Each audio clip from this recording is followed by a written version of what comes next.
La cathédrale de Mogadiscio, construite dans les années 20, la guerre civile et les extrémistes musulmans ont eu raison d'elle.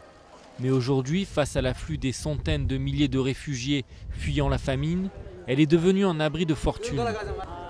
Hassan Béchir a marché 20 jours pour arriver ici, depuis sa maison dans la région du Chabel.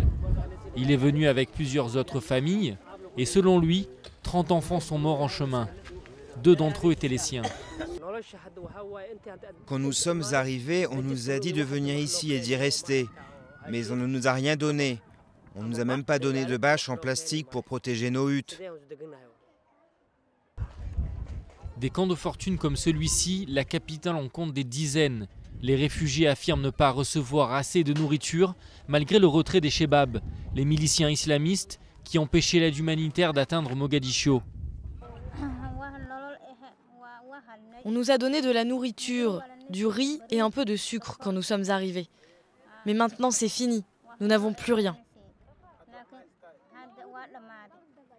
Mes enfants sont malades, ils ont la rougeole. Moi aussi je suis malade. Quand les réfugiés arrivent dans les camps, ils doivent s'enregistrer pour obtenir des rations.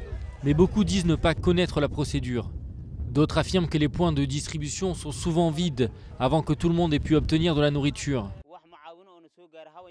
Nous ne recevons pas assez d'aide humanitaire et les gens sont très faibles. Ils sont malades, ils sont mal nourris et il n'y a pas de sanitaire. Nous rencontrons beaucoup de difficultés. Les familles arrivées dans ces camps ont souvent marché pendant des semaines, perdant des proches en route. Aujourd'hui, ils doivent reconstruire leur vie de zéro, abandonnés et au milieu des ruines.